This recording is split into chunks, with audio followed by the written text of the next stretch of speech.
Boomer shooters, a subgenre of FPS games that has been steadily increasing in relevance as of late. The term originates from the word boomer, referencing the baby boomer generation consisting of people born between 1940 and 1960, and shooters since, you shoot things. Boomer shooters are of course not as old as their namesake, and boomers were originally one of the main detractors of video games for their mindlessness and their violence, blaming them for short attention spans, societal ills, and incidents such as the Columbine school shooting. Well, the detraction has become less popular as the video game industry has increased in size dramatically, naming these games after a generation that has had a scrupulous history with video games does rub some people the wrong way.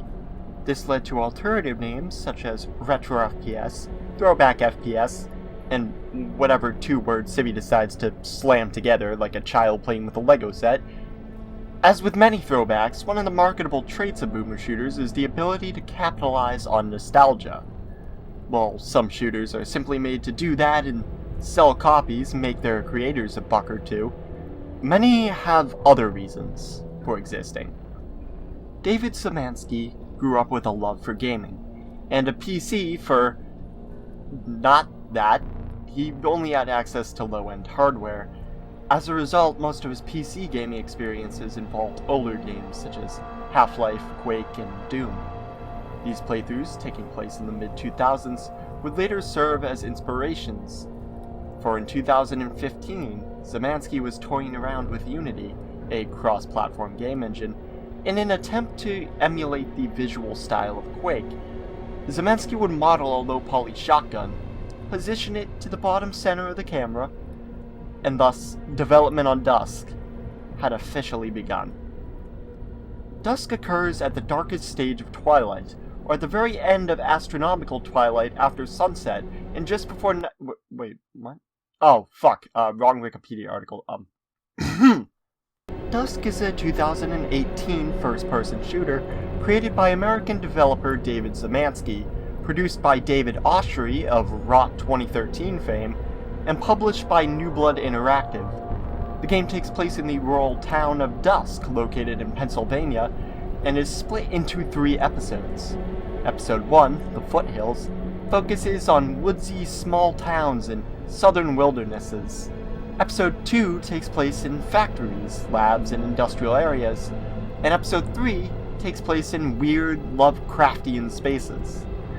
The whole game has a bit of a backwards horror vibe, with enemies such as the chainsaw-wielding leathernecks, cult members, shotgun-toting scarecrows, and the hard-to-track-down wendigos going up against the player. The player controls Dusk Dude, who wields a variety of well-designed weapons such as the classic super shotgun, the penetrating crossbow, the explosive riveter, and of course, the most dangerous weapon of all.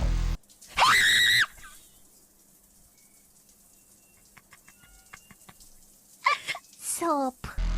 Now, New Blood Interactive, whose page on Steam can be found at wehate.money, yeah, that's fucking real, it used to be waste.money, but evidently they changed it, are known for taking quotes from popular YouTubers and streamers and putting them on the store page where everyone can see.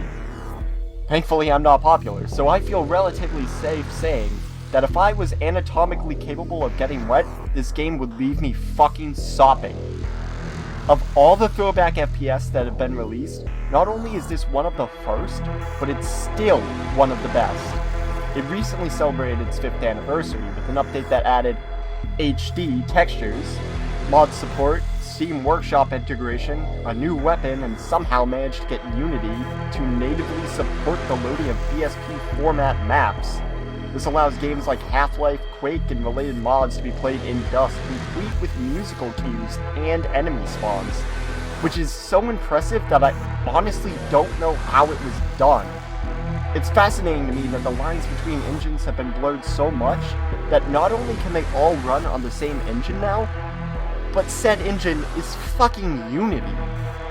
In any case, today we'll be playing through the first episode on the Zero Mieto difficulty.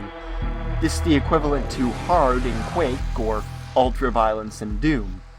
Zero Mieto is Spanish for zero fear, And since I took Spanish in high school instead of French, I can actually pronounce that correctly on the first try. Wish I could have gone on that Montreal field trip though, that would have been fun.